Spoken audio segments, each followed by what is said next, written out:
But seeing that it's a new year, right? Mm-hmm. We're off to a roaring start, first of the year. I think, you know how we always do all this planning, we have all these strategy sessions, we do all this stuff. Yeah. What? I'm just waiting for the words to leave your mouth next. I think this year, some element of our business we should have just let be a complete surprise. We just kind of roll with it. We just see what happens with something. Let's not plan everything. I think that goes against everything who we are. I think it's a little bit of fun. Let's put a little bit of excitement in the Okay. 10-year anniversary. We'll Let's give you for like 10 a years. really small aspect of the business, and you can just let it run How how much- you want to. What like aspect maybe of like that? 1%, and then the rest will be planned. Okay, let me preface that. Not the whole business, but let's do it. Let's have some element of the business be a complete surprise this year. What should that be? How you decorate the office, which is also already a surprise, so that you can have full control over that. That's okay. I guess that's going to be it. You're right, but that does go against everything we tell you here at Paragon Marketing Group. We tell you to always be prepared and plan for your year, which is why today we have Gary Loop from the Loop Group, who is a business strategy coach. He is a consultant. He's a stand-up comedian. He is an all-around good guy, and I think he was late today because he got a speeding ticket. So we're going to find out about that story. But stick around. Gary's going to be with us in a minute.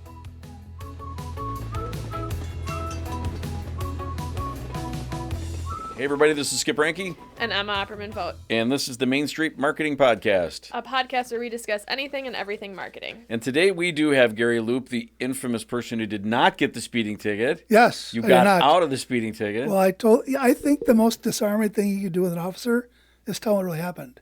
Yeah. Because there have been times where I have been speeding, and again, I'm not proud of it, but if I tell them the reason why, I think it's disarming. Yeah. Because most come up with like, well, you know, my dog is the vet, and there's just some kind of garbage. Whereas if you tell them the truth and just tell them, it's very disarming for them. Because you're like, someone's being honest. This is uncanny. So, yeah. Quick story. I had a friend of mine in college whose his philosophy was that if you ever get pulled over, tell the cop you got to take a crap. Oh, yeah. Yeah, right? Yeah. So he got pulled over in Madison. He Yeah. says, I got to go to the bathroom really bad. We just got to get to the bathroom. He goes, I don't care. Yeah. Oh, right. Oh, well. It was a state trooper. He goes, yeah. don't care. Yeah, I think I'll be back in a minute. And he came back with the ticket, and I said, oh, that worked. I think So he should have just soiled himself for good fun. that Just was like, not going to yeah, happen then with the me in the smell car. would have come in. Yeah, Oh, good yeah, Lord. Yeah, then, let's see what you did. That would Yeah. have taken some planning. So talking about planning, There could be a future podcast on. there yeah. could be a future pullovers. podcast about. Oh, good Lord! By the way, Yes. Gary's also a stand-up comedian, so this is going to be an interesting podcast. Yeah. So we're going to talk about planning in 2026, Gary. Yes. 'Cause as a business consultant and a strategy consultant, you talk about planning all the time with your Indeed. clients. So, looking at 2026, the year's right ahead of us. What do you think? What do you think are some key planning and goal setting exercises that businesses should be doing for 2026? I would say, in a general sense, that planning is essential.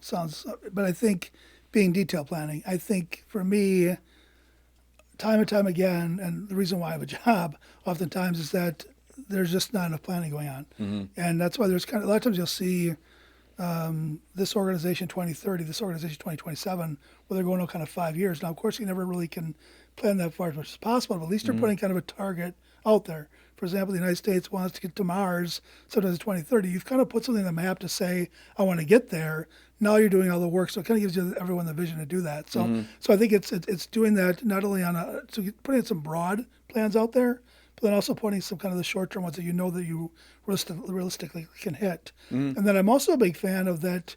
You kind of put your realistic plans out there, but then I do like kind of the contingency of like what, again, now specific to your question about 2026. Yeah. If in the event that the economy does not go the way that we think it will, what are you going to do if it pulls back? Having some of those projections. And then, of course, there's always and I love stretch goals.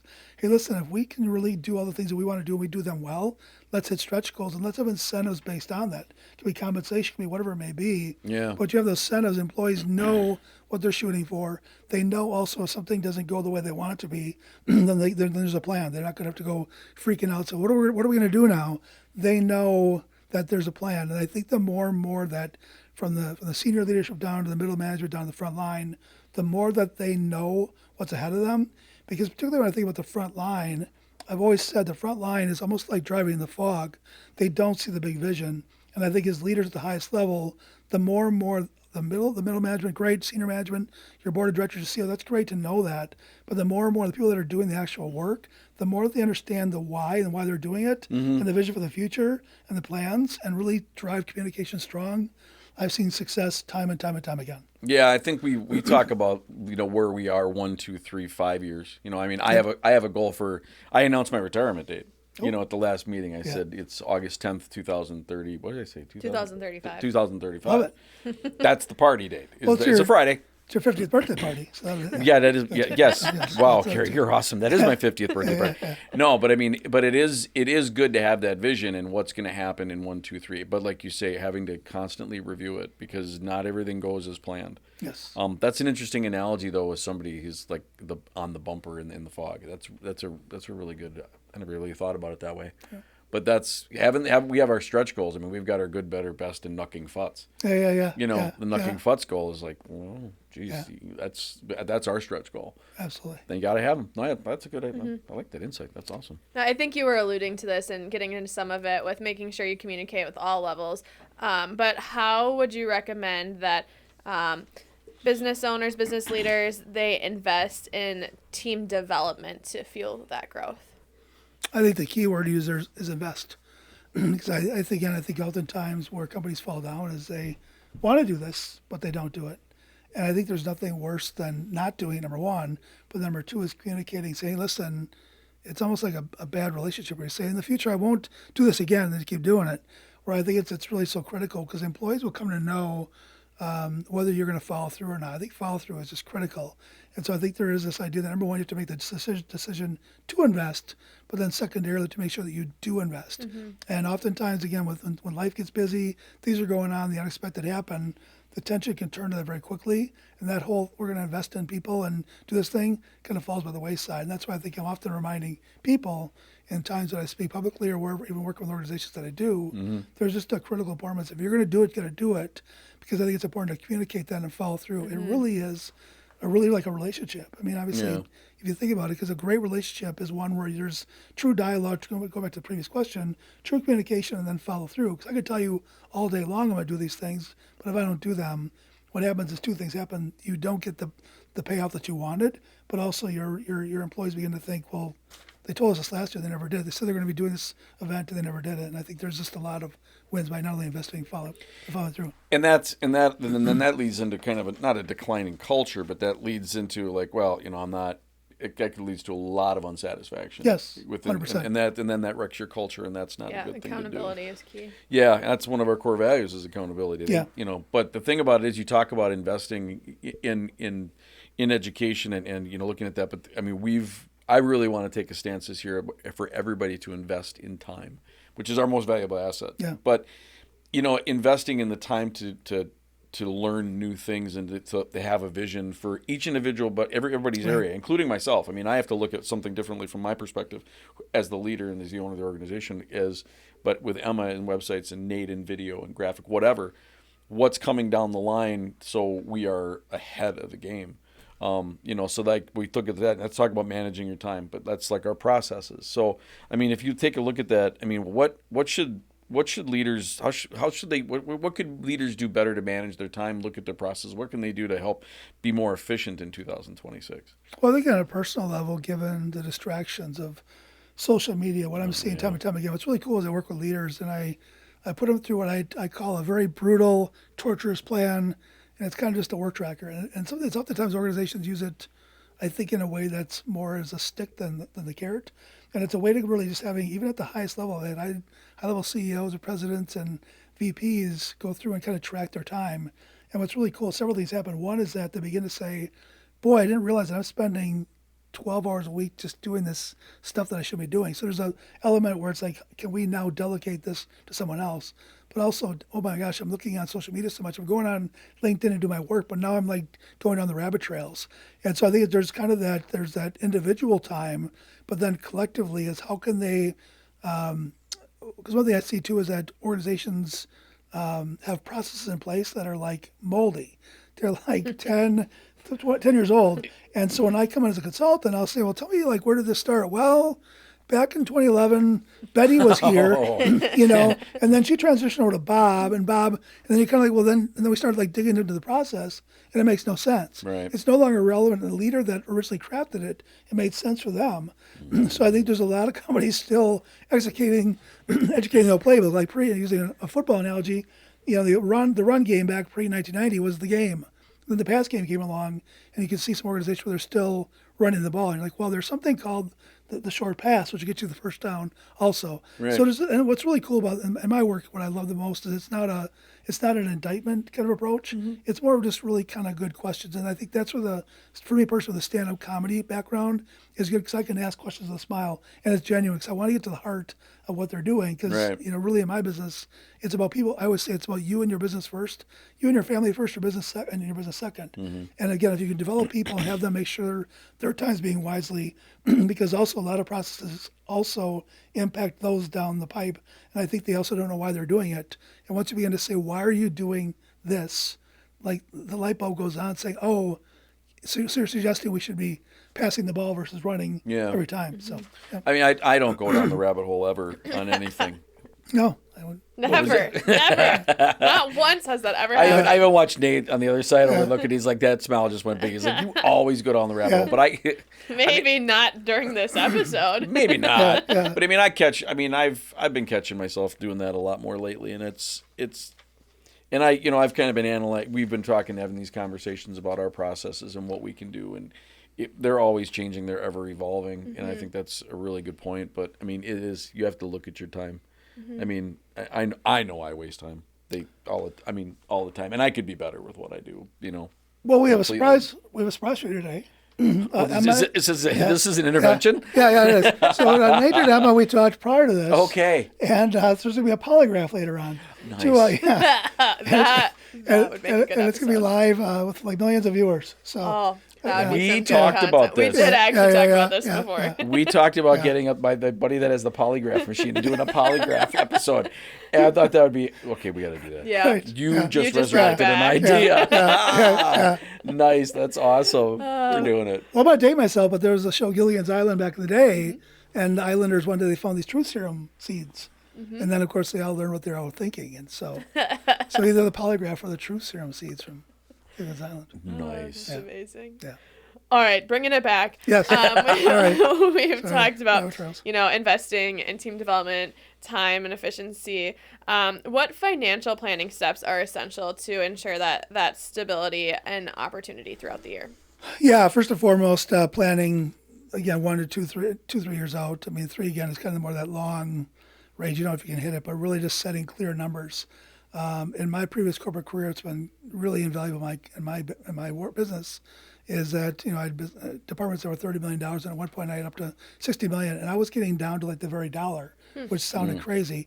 But I think for me, what I found is it's not only the driving revenue, your revenue goals, but so I think that's critical. And again, going back to the earlier point about having, what are the things that we know that we could probably hit. What are those ones that we may miss, and what are we going to do if we're missing them, and then if we can even exceed, again. And then I think incentives are really important, and I think you can set up plans where if we hit these goals, you give the players a piece of the pie of what they've done to kind of earn that. But I think for me, the biggest point is the expense side. What I see time and time again, when I speak somewhere or when I'm interviewed by different people, the biggest thing that I see is the expense side is the one that's looked at the least. And I come from a corporate environment, I won't name the company, but essentially with let's say a $30 million budget, my job was to make sure we never went a dollar over.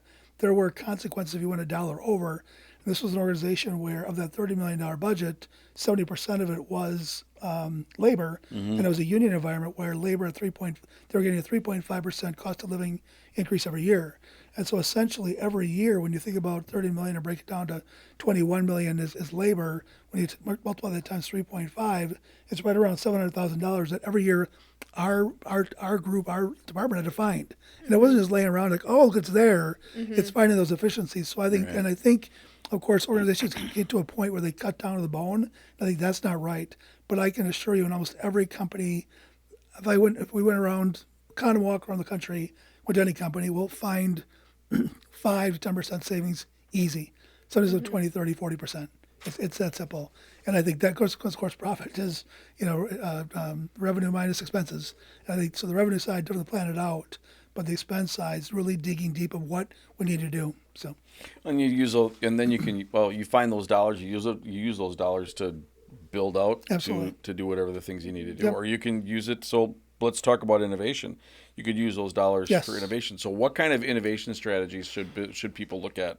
For business owners should look at for 2026? What should they be focusing on and thinking about? This is like a 6-hour podcast, right? So I got a few ideas. Yeah, well, if you condense that down into 6 minutes, if you can, well, please. I do talk fast, so I can get down to 5. There you go. No, there's lots, and I know in my work that I've done, there's a lot of things that I developed. But one tool comes to mind. I had the privilege about 17 years ago of working with a gentleman who was with Amazon back when they were known, but they're not the powerhouse they were today. Mm-hmm. And they were very instrumental. The individual wrote a book called, I forget the name, but it's The Best Service is No Service. And the premise behind it is that if you can begin to understand your customers so much that you serve them so well, they'll never reach out to you. And if even better, more so, if you can anticipate their needs before they know it, it's incredible. Customers, and again, I'd love the name of the company. I'm going to keep it off. It's not a bad thing. It's a good thing because we learned, it's 3 million phone calls a year and millions of customers. But the coolest thing we designed, and the structure this gentleman that I worked with and his team worked with, they had kind of a simple plan where they looked, and I can't draw a grid on camera, even it's even harder to do audio. But you look at 2 key factors are what do your customers want and what do your customers hate?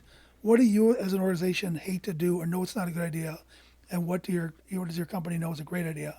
And so for the kind of the lower quadrant of things that your customers hate and that you don't want to do either, you eliminate those. Because if you're both not benefiting from, eliminate those things. Mm-hmm. Now, if there's things that the customer likes but you don't like to do, you automate.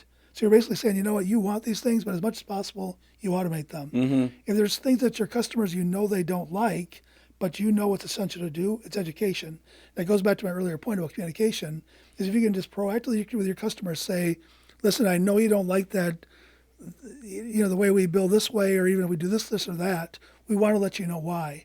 Because unfortunately, as human beings, and I fall prey to it too, mm-hmm. is we always, shouldn't say always, often, more often than not, we will assume the worst. Well, I think they're just being greedy, or I think they're just doing it because they're stupid or whatever it is. When you could proactively say, hey, listen, in 2026, we're making this change. We want to let you know why. So that education factor. And then finally, the final quadrant is if it's really working well, and if you love it and they love it, promote the heck out of it. And so over the years, I've been able to save companies, and back in this corporate days when business individual, we saved millions of dollars, like millions and millions. And with every organization, you can do it and in the end, the beautiful thing is you save money, but the coolest thing is your customers win. And I think what we found too is that we not only could educate them, but over time we began to kind of did enough surveying to begin to read their minds so that we could actually do things for them before they even knew that we could do them. Mm-hmm. And I think it kind of like Amazon. Again, this gentleman worked with Amazon. And if you think about it, how often do you contact Amazon with any kind of questions? And it's because they really learned to anticipate mm-hmm. that as a consumer, you want these prices, you want an easy return policy, you want, and even sometimes, as you may want to return something, they'll say, just keep it. Like we don't want to, work through the whole thing. So there's just ways in which you can begin to anticipate your customers. And that's why this company I worked with for the longest time when I came to them, and again, I was a media fish in a big pond, so I wasn't the guy. But I mean, I got to play a number of key roles, which were huge. Yeah. And the company, for a number of years, you would never go out in public with that badge on with that company because it's a well-known company because people would attack you. Whereas several years later, after implementing a number of strategies like this, people would proudly wear their badge. And even I'd walk out there and they'd say, whenever I call, you guys are so nice. You treat us so well. And sometimes like you do things that we didn't even know you could do. Yeah. And I think that's the really coolest thing. That's when you're really, because there's great customer service, like great employees, there's great culture. But when you're doing things, and I think what's cool is that the employees went from being embarrassed where they work to being mm-hmm. proud of where they work. And I think that's where, and I'm always about, as you guys do know, as you three know, win-win-win. People always say there's no win-win. And I do a comedy, but sorry. I go on, sorry. You do whatever you want. Well, I think with the 2 hour mark, it's almost 6 hours. Yeah, what's 6 hours? That's fine. So, but the point is that I do a comedy bit about, they say you can't have your cake and eat it too. Like, why would I have cake I can't eat it too. Like, what is the purpose of cake? You don't eat it. And my point is that there's win-win situations, and I think you can drive huge customer culture, you can drive huge customer pride in your company, and drive huge customer and employee satisfaction, which drives crazy good results. Yeah, I think innovation is so important, but sometimes the risk and change is really hard for people. Yeah. So what would you recommend for business leaders to keeping resilient and kind of building that adaptability into their business plan? I'd say two things. I think number one, it's plan, plan, plan, plan, plan. There's nothing worse than it's a lot of hard, annoying work to plan, but there's no greater joy on the other side. And I would say, if we're going to do something or implement a plan, I want to basically roll a ball down a hill, and we will sit at the bottom of the hill in our lawn chairs with a drink and just watch the ball go where we thought it went because we planned well. And so I think just planning. So I think that's where that resilience, you don't really need as much resilience when you plan well, because if everyone kind of feels like things weren't where they want, but I think that's why you go deep into the details. And I think that in that case, there's also I guess kind of let's go back to the kind of the goal planning is there's kind of what do we think can happen, but then what's those contingency plans if it doesn't go the way we want, and then so just go on. Yeah, and we've talked about that in the past about certain things. Emma and I have had that conversation as well as other people where we say, okay, this is what we want to do, but if it goes this way, then what? Right. So then what are we going to do? And we had a real long conversation yesterday about a certain situation. We were thinking about looking at some new people and how that all these, it's like a game of, sometimes it's like a game of chess where you're doing it, or checkers. You're like, well, if I move that over here, that's going to happen. This is going to happen. And thinking 4 moves ahead. Yep. It may not happen. Putting that hard work in the planning phase, like you mentioned, really makes it less scary when you have to adapt because you had those plans that you might already have to adapt. Yeah, and I think that's part of growth. I mean, is that, and you're not going to be 100% as successful or accurate at it every single time. I mean, there's so many, and we were talking about this the other day. He's like, or you give like in snow plowing. Yeah. For an organization, you got a 50-50 shot. Right. You either take it on the per blade drop or you're going to take it on the contract. If you buy the contract, it ain't going to snow. Yeah. If you buy the per blade drop, it's going to dump like crap load of snow on you. Yes. So you really don't know, but you can't plan on some of those things. But but having that adaptability and being able to look ahead is probably the key. But for part of growth is also I believe networking and partnering with people is really super important. Like partner with somebody like you to help grow your business. I mean, what should people be looking at in 26? What are some networking things that they should be doing? What are some other things they should be doing to help grow their business in 2026? I'd say several things. One is I think there's a billion networking opportunities out there. Right. And I think that it's often easy to go somewhere just to go because then you got something on your calendar and you've gone. But you just have to go where you find value. And so for me, I'm really just always kind of, and again, I value people, so it's not an indictment on people. But if you're going and you just kind of feel like the conversation is just muddily not really happening, then it's maybe not a good use of time. So I think it's just being really, really wise. And I think in terms of partnering with other people, I am uber careful, maybe to a fault.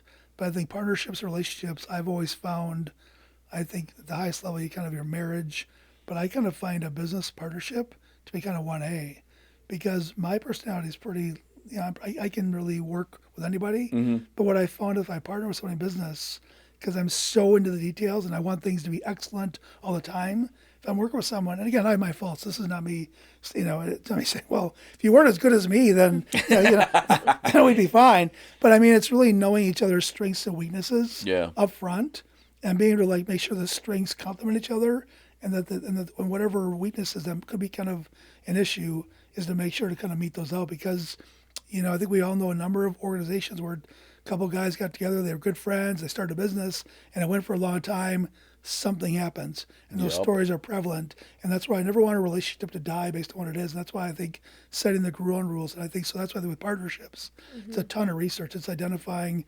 A, what do you want? B, who's out there doing it that maybe you can work with? C, vetting that person. And then D, going to your social media, because obviously we know with social media, we always have mutual contacts, reaching out, saying, hey, Bob, Cindy, how's their business doing? How is that someone I'd want to work with a partnership? Because I think it really is a very deep relationship when you're working that closely. Yeah. And there's been some ugly breakups in business. Thankfully, I've not been a part of one or whatever. But it's just to be so careful because there can be so much benefit. But the flip side of seeing long-term friendships, if someone's coming to mind where they worked together, but now the relationship shot. Mm-hmm. And it just in the end for me, it's always about trying to leave this earth with the good friends that you have, and not let a business process break all that up. Mm-hmm. Good point. Well said. Amen to that. So you've kind of mentioned that, like, the 1, 3, 5-year plan, those processes, those long-term relationships. Do you have any other suggestions to build long-term sustainability? Yeah, and I think that right now, depending on which market, and you guys are in the marketing industry, which is moving ultra fast. Technology is off the charts. Oh, yeah. So, I mean, there's some industries, sorry, government, that are not moving ultra fast. But, that one you can kind of hang around for the next 30 years and it'll likely be the same. Sorry, any government people that I know. But it's not you, it's the leaders at the top. But I just think that now more than ever, long-term sustainability is a big goal. Mm-hmm. And I kind of think about, like, back to then again. I know I'm old, but think back to the video industry. Blockbuster hung around long enough, and they could die slowly because things are changing slowly. But right now, like this week alone, I've heard of 2 new apps that are just new, and like, you got to get this app. There's so many new payment apps. There's so many things where if you're Venmo or if you're whoever you may be, PayPal, mm-hmm. you need to be like thinking like a chess game, as you mentioned earlier. Yeah. Thinking 55 steps ahead of you and know what's going on, because you can immediately go from relevant to irrelevant. Whereas in the past, you had that time to be sloppy, where now I think sloppiness is not an option because of the dynamic environment that we're in today. Mm-hmm. I think it's interesting you say that, and I had this conversation. I'm really diving deep and researching a lot into this AI and what's going on, and looking at the 6, 12, 18, 24 months, and looking at and reading articles and listening to people that are really ingrained in it, and you have to be on the top of your game in every single day going forward. I mean, you really, really do. Because at some point in time, there's one guy that was developing, he says at some point in time, your phone will not have apps. Yeah. Right. They won't even have apps. Right. You'll be able to just basically say, this is what I'm looking for, and you won't even have to go to the app. It'll just go pop, pop, pop, pop, right. pop. It'll spit it out at you. And it's really intriguing and interesting to me. Yeah. But it's crazy where it's going, but the sustainability is research, looking ahead and keeping yourself on the top of your game and making sure you're always being innovative and how you can stand out above the crowd. I think that's huge. Yeah, and I think, real quickly, I just think, Netflix, I mean, just think of this little company that was mailing out DVDs. I think that in terms of like companies that are out there, the ones that have been made the biggest massive changes to go from DVD mailings to streaming was insanely good. And by the way, they just, again, we're doing this in 2025, early 2026. I mean, they want to buy Warner Brothers.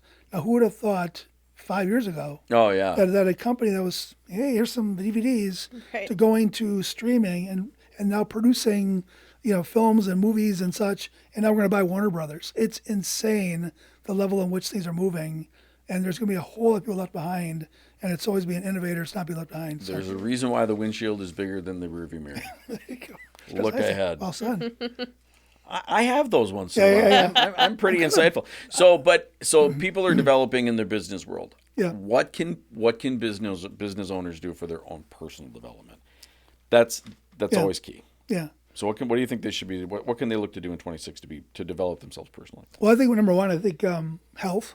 I'll start from the more personal level down to the professional. Right on. But health is critical, and I can assure you that the Surgeon General has never come to me once to take advice on what I'm doing with my health. So I stand on no pillar of like, well, do what I do. But there's some of those things that I do. But you do have the green ooze.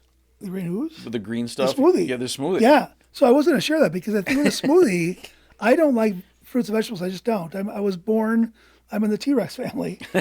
So it's just all meat all the time. Yeah. But I start every morning with a 50-ounce smoothie. And what I'm telling you is I started that 25 years ago. It's been life-changing. Because if I didn't do that, I assure you I'd be in all sorts of hurt. So I think, again, I think in leaders or even the front line, or where you are, no matter where you are, it's so easy to skip nutrients. It's so easy to and if you think about it, if I want to go buy a bunch of really healthy food, it's going to cost me probably $30 where I can go to Burger King, get a big squishy saturated fat, some fries, which I do love after a good smoothie, right? You drink the smoothie, then have some bacon. It's kind of this cool thing. But I mean, Nice. but it is. But I think probably personal health, because then I think it comes, and I don't sleep well, so I'm being a bit of a hypocrite, but I think people really need to take care of themselves and I learned long ago, you have to take care of yourself before you can take care of others. Right. That's not a selfish thing. Take care of yourself. Right. But I think from more of a business development standpoint, I've not always been the biggest reader. I read in terms of books, but I'm always reading things. So I think it's really important. And again, I think the kind of theme that's kind of developing this conversation is you can't rest on your laurels. Is that you have to be always thinking, reading. You were just reading what you're talking, what you were reading about. Always reading things and just being out there and doing that. And one thing, and again, the tools that I've used, for example, with the smoothie. So again, I hate fruits and vegetables, but someone invented something called the Ninja, where you throw them all in one big blender and it's a drink, and then you can drink it and be done. And so just for me, it's and plus it saves time, but also for me, I want to also make sure I'm getting some exercise. So I subscribed to Audible years ago. So I'm listening to books while I'm walking. So now I'm finding ways to make sure I'm staying fitter, and that I'm also learning too.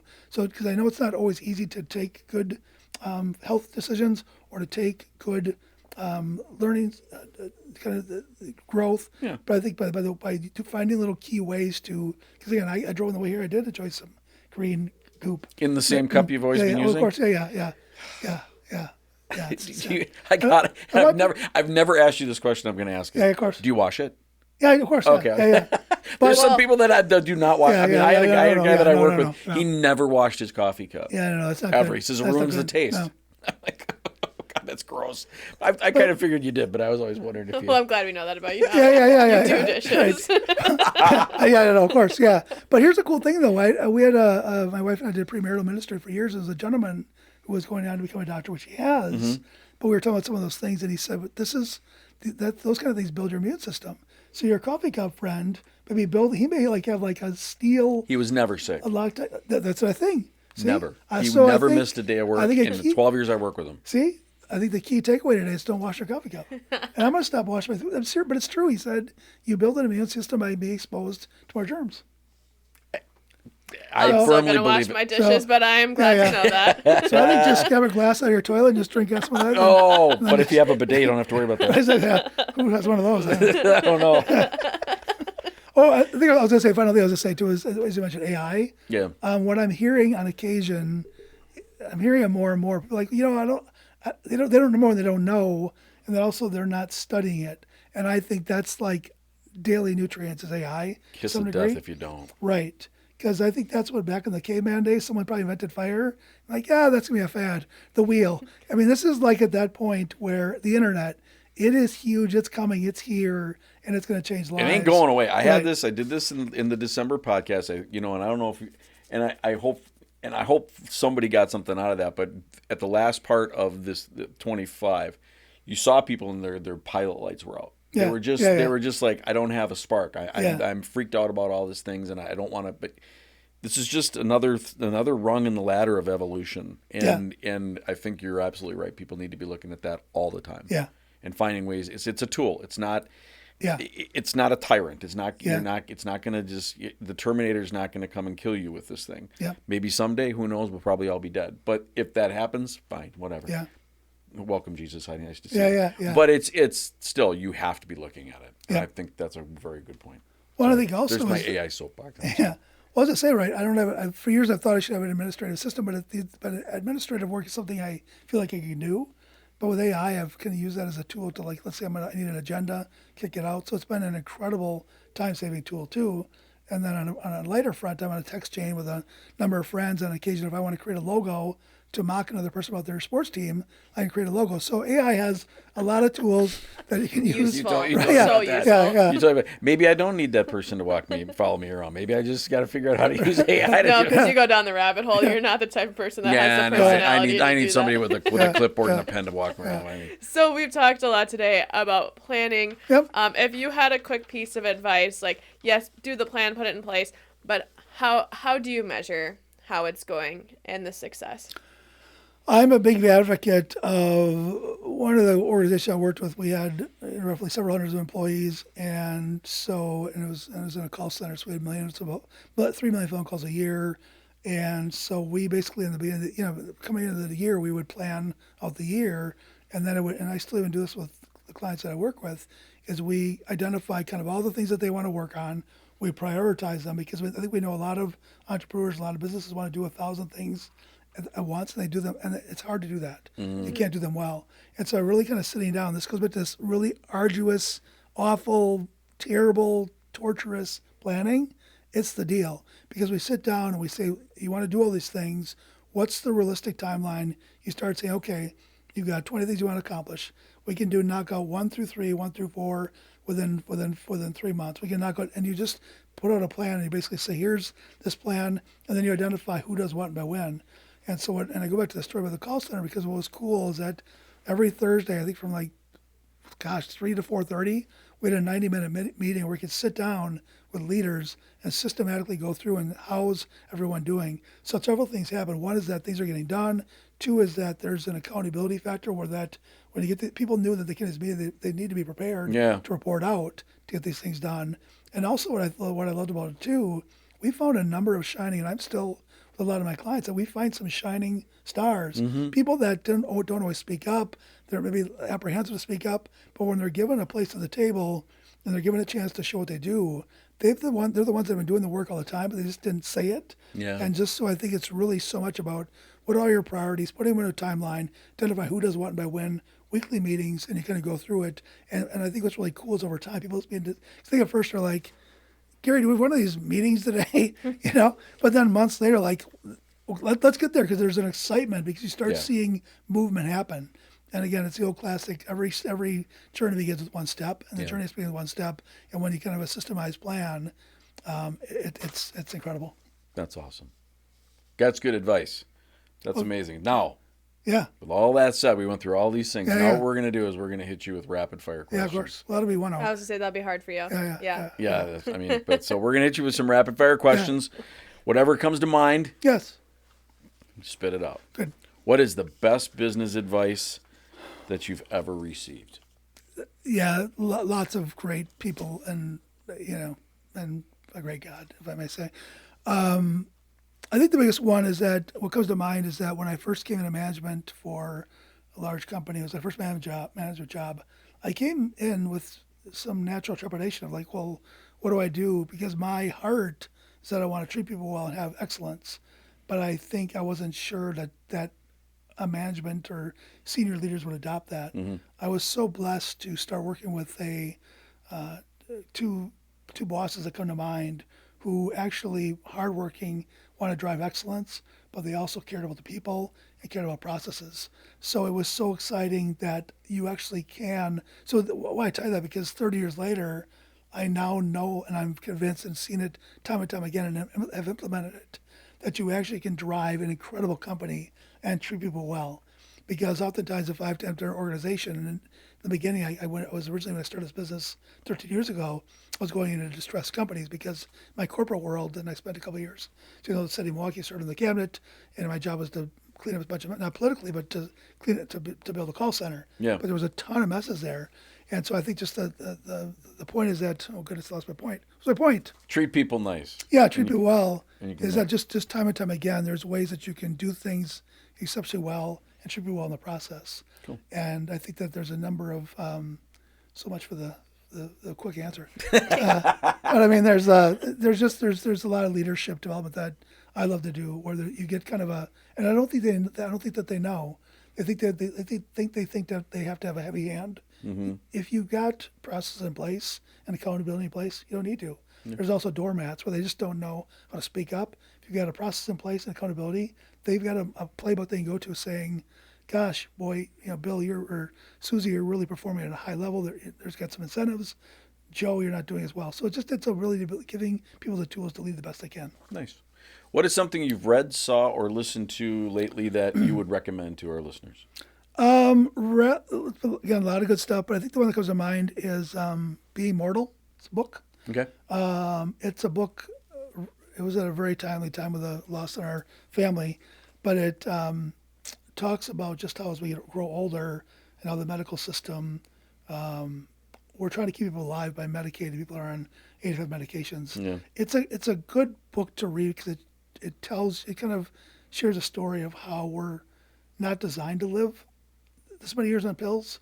And so why I just found it really helpful is that I think as I enter the season of life where people are growing older, family members are growing older, it was immensely helpful from that standpoint. So The Last Act. yeah, Got it. yeah. So what is an unpopular opinion or a hill you're willing to die on? Oh, we're not trying to open the can of worms here. This is rapid This fire. is rapid. Yeah. No, I think right now I am stand-up comedians oftentimes, and I don't fit the profile. There's a lot of depression, and I don't fit that, and I'm always empathetic to those that are. But we are very half-empty people with a half-full face. Because if we sat down and told you about all the things that we find deeply depressing, we'd have no friends. So if we can laugh, with that I'll laugh by saying I think the moment I'm willing to die, and I keep on really pushing it, is that I'm very concerned about this nation. I'm going to get out of the political realm. About to say we owe $38 trillion in debt. I think our interest rates right now are $1 trillion. We have a low economic participation rate. I think there's been a huge selfishness in the business community amongst senior leaders for a couple of decades. Healthcare industry, I don't believe it should cost that much.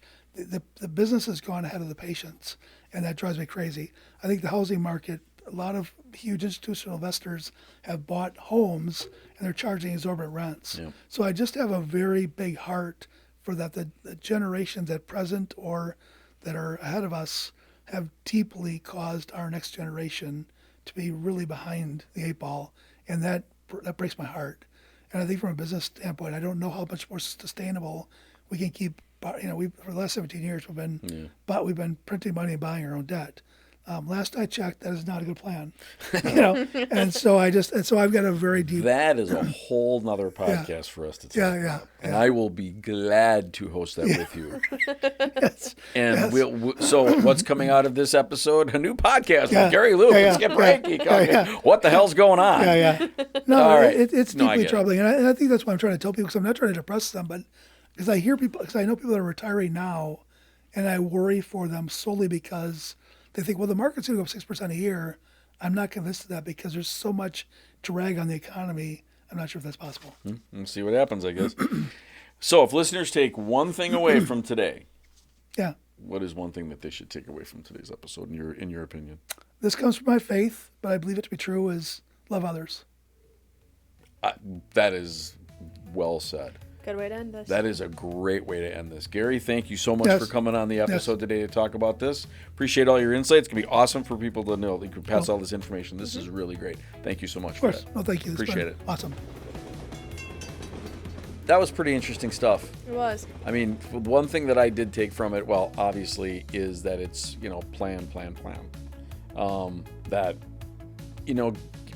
shooting from the hip is just not going to work in any facet. I think it's important too that have the plan and then communicate that plan and follow through, right? Like every person at every company, no matter who they are, needs to know of the direction things are going, and I think the examples he had of how that improves culture. I mean, the person that is like when he had the resonation of somebody that's on the bumper in the fog versus completely different. I mean, we talk about where we're going all the time, and having those stretch goals, which I thought was really great. Because we have ours, we have 4 levels, but I thought that was pretty interesting, and measurement. Taking a look at where you're at and keeping track of it. And just being accountable. Yeah. Oh, yeah. And the financial side of things is people really, they got to pay attention to it. We're all the way down to the expenses. Revenue minus expenses equals profit. We should maybe take a look at our subscriptions we pay for. There's a dig, but no, that's a good point, though. But I mean, make a note of that. Let's do that. No, write it down. But yeah, seriously, it's driving down into what those costs are, and I think we've done a really good job over the past couple of years because I was out of hand. Yeah. Well, I still am out of hand, but I mean, it's not. I'm better. Maybe not in that sense. I'm better, but it is really cool that you really got to pay attention. You have to pay attention to all facets of your business, no matter what.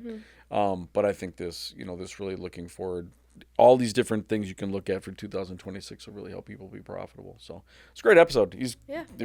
You could talk to him for hours, and I'm glad he didn't get the speeding ticket. Yeah. I mean, seriously. So Yes. and don't pass people at 95 miles an hour. Maybe we learned that too. So thanks for joining us today. I'm Skip Ranke. I'm Emma Opperman Vogt. And you can catch our podcasts on all the platforms that you get your podcasts on. Or find us on YouTube. All right. Thanks for joining us. See you later.